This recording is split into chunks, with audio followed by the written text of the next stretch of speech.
So we got a great panel coming up and some exciting things to share. What I love about this panel is they're all very unique and they've all done something special in the game of real estate. And whether it be luxury or agriculture or just changing their career from after being in something for 20 years. So it's a really cool panel. And the first agent I want to introduce is Kristina Legault. And Kristina was in accounting. How boring is that? Accounting for 20 years. And she transitioned into real estate. But not only transitioning, she moved to a brand new city. Have you thought about that? Moving to a brand new city and starting real estate where you know nobody. Because this is a networking game, right? Anyways, Kristina does that. She becomes one of the top agents in Chilliwack. In her short career, which is about 6 years. Am I right, 6 years? Eight. She's tapping on 500 sales. 500 sales in about 8 years as a brand new agent to a brand new city. Think about that. So she's got some really exciting things to share about that. So come on up, Kristina.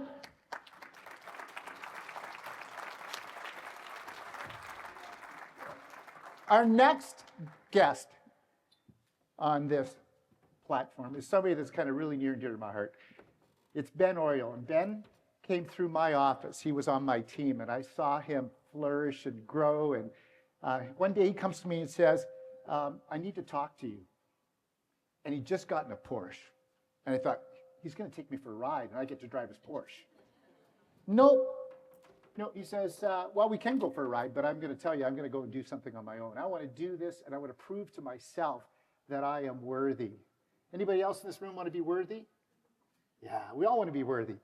So Ben went off, and with his partner and friend, Jeff, they've created an incredible luxury market in Abbotsford. Come on up, Ben.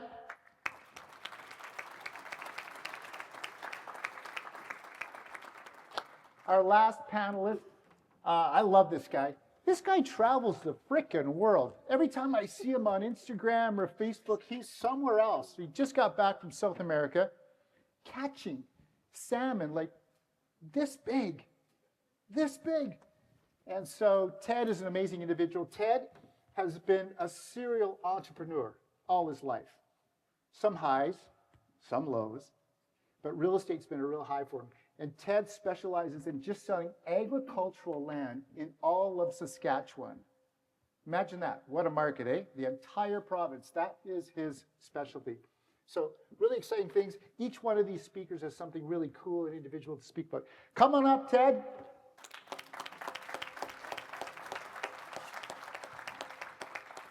Okay, we got one mic. One mic. Do we have two mics? Oh. Check. Here we go. Check. Okay. Great. Check. We're good? Can you hear me? No. Check. There we go. Awesome. Well, let's start with you, Kristina. Oh, You're Thanks. first Thanks, up. Randy. Are you ready? Ready. Ready. Well, coming from accounting, tell us what that was like to transition, because accounting's kind of, pretty structured, and real estate's not got a lot of structure, or does it? Well, it's interesting because, as you say, accounting can be boring. I mean, I love it. Excel is my best friend, I'm not going to lie. But coming from accounting, so in terms of people and transitioning to real estate, when you work in finance accounting, people see you coming and they almost kind of run the other way because they don't want to talk about numbers. They don't really understand what it is you're looking for because it's kind of this foreign entity within the company. So it was, really going from there. Excuse me, I've had that terrible cold that everyone's had for the last 3 weeks. But coming from there into real estate, everything is actually not black and white. I got into accounting because I thought it was black and white, and I really like that. And it's so much gray. And I think like everything in life, and no matter what business you're in, it's very, very gray. And so you really have to learn about solving problems. How am I going to deal with all of these different individuals? How am I going to tailor what this person needs and be able to actually give them the information that they're looking for? So it was actually a really good segue. I do feel that my accounting and finance background has actually really parlayed itself well into real estate, which on paper does not make sense at all. It seems like a very foreign thing. You know, you're stuck in your office, you're by yourself on your computer all day long, you know, you're there for 10 hours crunching out numbers. And here we're dealing with people all day long. But I did have to deal with a lot of people, a lot of different personalities, a lot of culture, because I always worked in a global company. I traveled for work. So we had to figure out what people needed, how they did business, the language they used. So it actually translated incredibly well. Sounds like it, with almost 500 deals. Yeah. Looks like it's working. Ben, let's go to you. What was a pivotal moment to make that shift to luxury? And what are the 3 things that you strategically did to do that? Yeah, first, thanks for having me. And second, I don't have a Porsche. I just drive a Tesla. The Porsche is gone. So for my partner, Jeff, he's out here. Jeff and I, we grew up together, and it all came down to a friend of his actually in West Van doing really high-end real estate, $10 million plus sales. And we met with him a few times. He ended up being a mentor, and then we were paying for coaching from him for quite a while. But going through a few of those properties that he had that were 10, 20, $30 million listings, and then coming back out to the Eastern Valley and seeing how that whole market was just underrepresented was really, I think, a turning point for us. And then what did we do? The 3 things I would say that we really dove in on was 1, coaching. We really wanted to make sure that we were really elevated in the way we spoke to our clientele. Higher net worth clients speak a completely different language. Words matter. They very much so. So we wanted to make sure we had a lot of coaching, a lot of knowledge base. We actually continue to just tour and tour and tour and tour as many high-end homes as we can get ourselves through. Our brokerage that we're part of, that's kind of our specialty in West Van, but we've now opened a satellite office. So we go to West Van often just to get through these houses as often as possible. I think for us that, you walk through a 20, 30, 40, even $50 million house, you then go to a $2 or $3 million house and you're not overwhelmed whatsoever. You can appreciate the quality and the value that's in that house, but you're not blown away. Mm-hmm. Great response. Great response. Ted, Mr. Agricultural Man, Ag Man, exclusively. What led you to being an exclusive? And by the way, this guy's numbers, like top 12 in the world with Remax, like that kind of production. So just killing it. So what took you as an ag man? What took you to the agricultural part of the land? Yeah, well, I've owned a lot of different businesses over the years, but my first one was a grain farm in Northeast Saskatchewan. And I'm actually, on my mother's and father's side of the family, was a 4th generation farmer. So I understood the business, which is really helpful because you can kind of speak, to that. And probably more importantly, I understood the people in that business. The farmers are really unique people growing food for the world quite often. They've been in, the business has been in the family for 100+ years. So understanding the people, and like you said earlier, words matter, being able to speak in their language and their words. So, I had a passion for it because of that. Mm-hmm. Yeah, great response. I guess you know it. When you know, right? And when you don't speak what they want you to hear, they know that you're not really the authentic ag agent. That's great. Anyone want to share that? Well, yeah, like you have literally, like you don't show up in a suit. Yeah, right. Like when I say strip farming, you know what that means. Yeah. Does anybody else know what strip farming is? No, so there's a term that only a farmer would know. Only a farmer would know. Anything else you want to share? No, I was just, to your point there, like you have 30 seconds to kind of make that connection, or 10 seconds. And, you have to, when they see like, oh, you're like me, then you're in the door. Yes.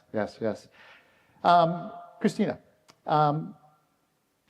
you've turned one crappy listing into how many ends? I think it's now at 57. 56 or So 57. one crappy listing that nobody wanted to hold an open ad, No. and you said, pick me, and you turned that into 57 ends. Tell us how that works. So we have a building out in Chilliwack, and for those of you who are from Chilliwack, Princess Towers, it's this, anyway, it's a thing. And back in the time, there was, excuse me, there was going to be a levy on this building. It was probably the worst building, like just run far away from it. And when I started, I was on a team. She got a listing in the building. She did not want to deal with it. And I was like, okay, I'll do it. I got to start somewhere. So I went to every single showing of that building. When the buyers and the buyer's agent came, I showed up and we got a ton of calls because the price point at that time was $80,000 to $110,000 for an apartment. What? Yeah, it was dirt cheap, but the levy was also insane. And the building literally just screamed problems. It was bad. So, but what I did was we got a ton of buyer calls. So I would show all those buyers the unit. And most buyers at that price point don't have representation. So I thought, okay, here's a great opportunity. But I also told them all up front, you know what, this is a problem building. It needs a full, and like the envelope needs to be done. You're gonna be looking at a levy that's $20,000 to maybe $60,000. It's gonna be a couple of years of hell. It's not gonna be pretty, but you are still gonna make money. If you can hang in there, you will make money on this building. And I think what happened was, because I was so upfront from that first initial few minutes, that people were, oh my gosh, if she's being this honest with me and I've just met her, then she's really going to take an interest in what I'm doing, what I need to do, and give me all of the information so that I can go and make an informed decision. So we had some people who went ahead and bought in that building, and the levy was like over $60,000 for some of them. They all still made, like they sold them after, they made about $80,000. So it was a pretty good return on investment for them. But the other key thing was for those people who didn't buy in that building, I followed up with them, I sent them listings, and I sold them something else. So I got them into something that they were a lot more comfortable with. But because I had established such a rapport and trust from the beginning, I still have clients to this day from that building, or I have clients where I've gotten family members, referrals from it. You know, I've had clients I've now done 7 or 8 deals with. So it is the crappy building that keeps on giving. It only takes one. It only takes one. It only takes one, folks. That's a great story and determination and just working through that. Just, yeah, a lot of just... Fortunes in the follow-up. Oh my gosh, yes. Just pick up your phone. Yes. Ben, challenging luxury listings. You know, high net worth individuals aren't tough to deal with, are they? Some of them are actually pretty easy. Some of them are very demanding. I always kind of resort back to when we first started in the market, just to give everybody like a little lay of the land. We specialize like in about a 650 house area in Abbotsford. That's like our bread and butter. It's our niche. We sell 25%, almost 25% of the homes in that 600 houses. And our biggest challenge with getting into that market and dealing with high net worth clients was our first listing. We had no track record. We had sold the odd place up there over the years. You had a Porsche. Which I never actually took to appointments because we didn't want to give that impression. But Jeff and I had spent months and months and months behind the scenes building out from A to Z a plan of every single step that we wanted to accomplish and how we wanted to differentiate ourselves through we call it our concierge service. So we take care of everything for our clients from pre-staging to staging to, you know, all the stuff that we're all doing, photos, video, floor plans, all that stuff. But then even the aftercare, we are hands-on with absolutely every detail.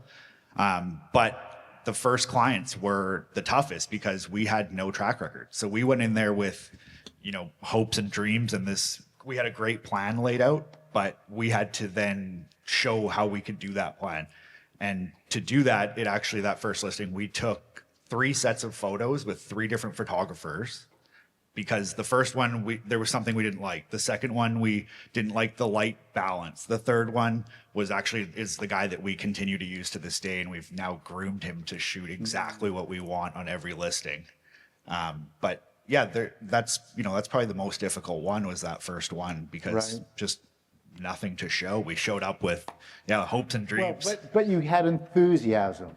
Yeah, we were You very were a cool passionate. cat. We were very passionate. Curious, about ambitious, tenacious, a cool cat. We were very passionate about what we were doing. Speaking of cool cats, I like Ted. Ted, question for the cool cat in the corner there. Building wealth, I know, is super important to you. We've talked about this a lot. Why is it so important, and why is it so important for everybody in this room? Yeah, well, I heard the earlier speaker talk about the back end of things, right? And there's a lot of people in this room that are making a lot of money, but are they rich because they're making money, or are they wealthy because they're taking some of that out and investing in, appreciating cash producing assets? And I think that's the name of the game.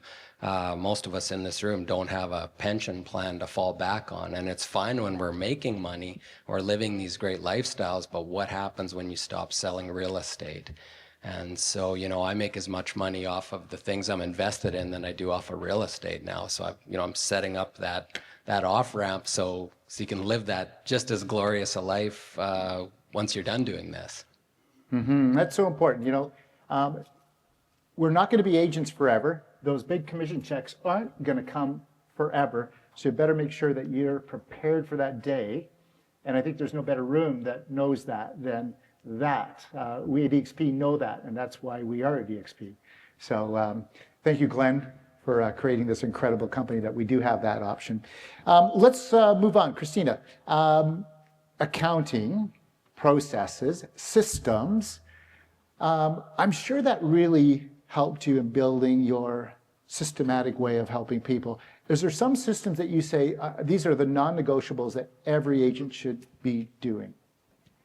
I think there's a lot systems, processes, but really what it comes down to, especially when at the end of the day, we're all responsible for our own workflow.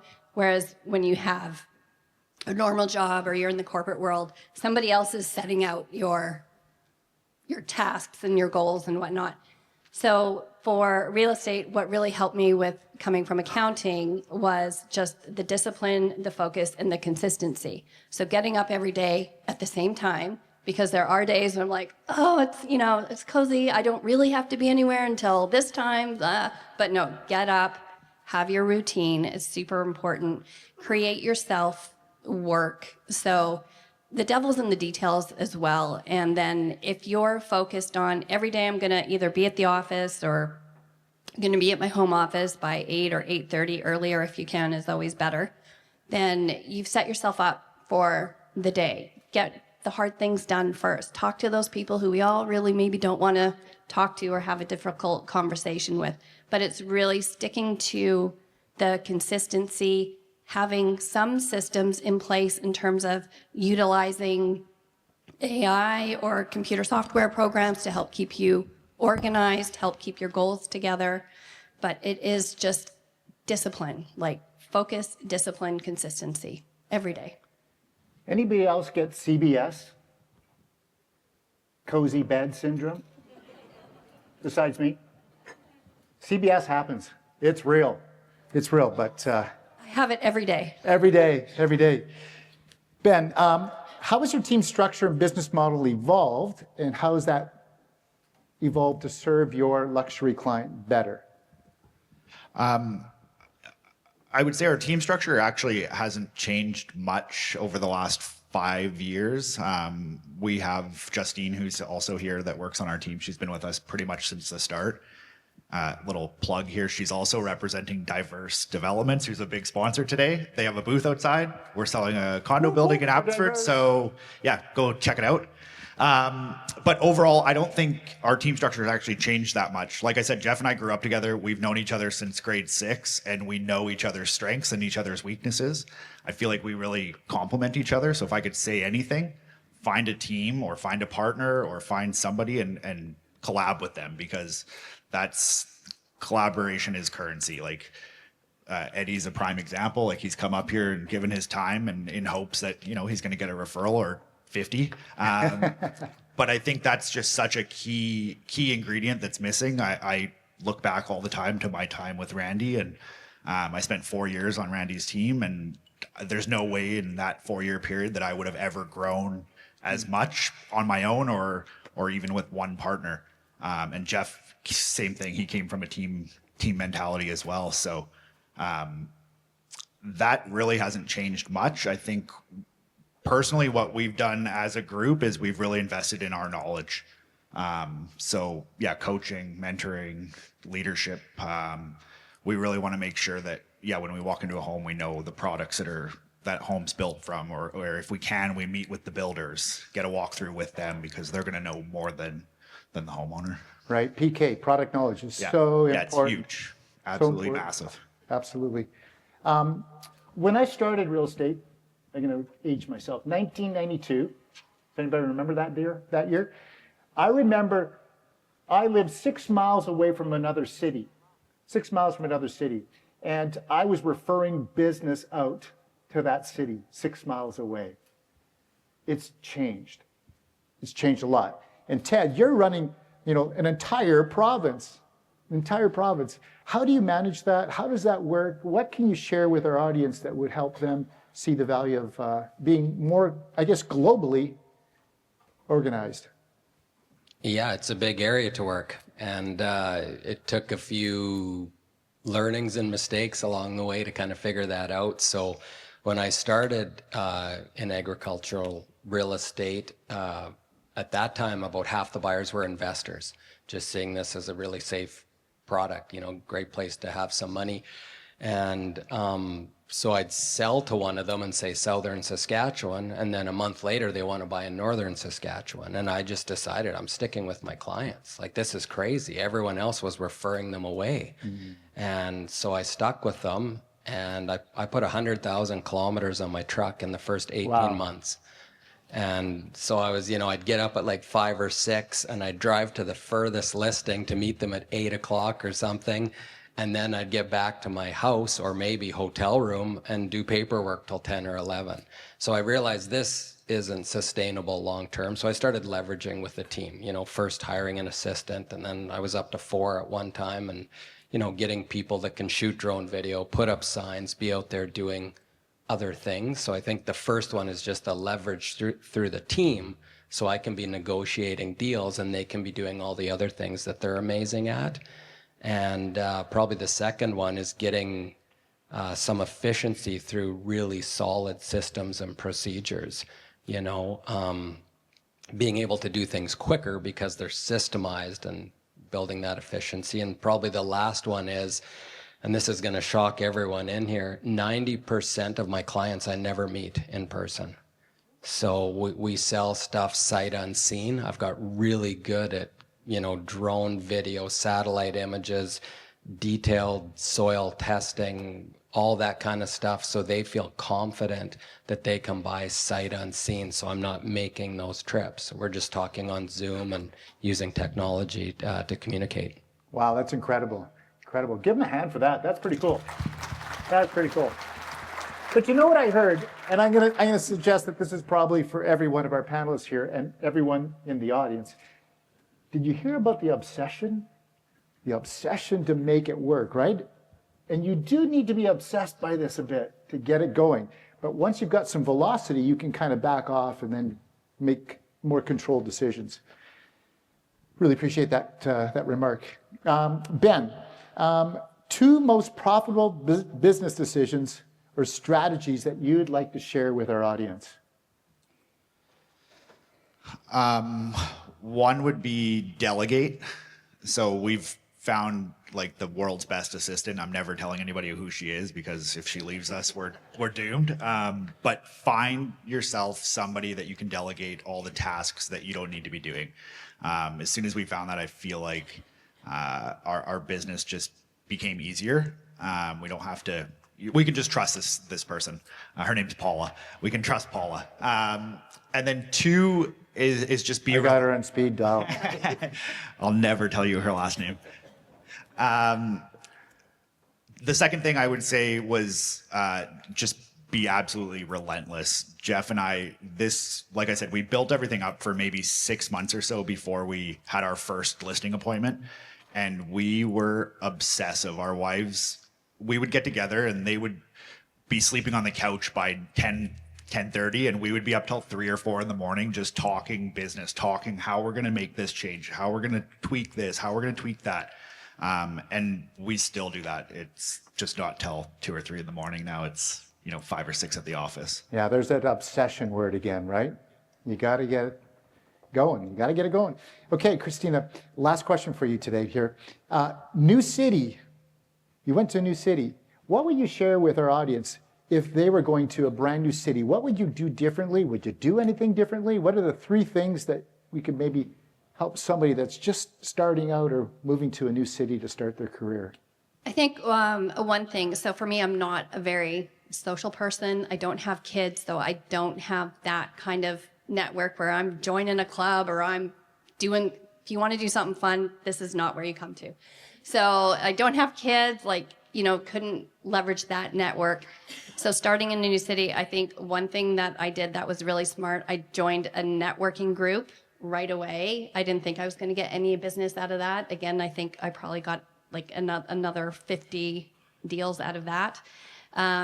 Really get involved in your community, do the research of where you lived. If I wasn't selling real estate, I'd probably have no idea about 70% of what goes on in the city I live in.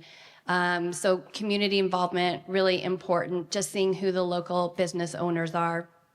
That was super helpful.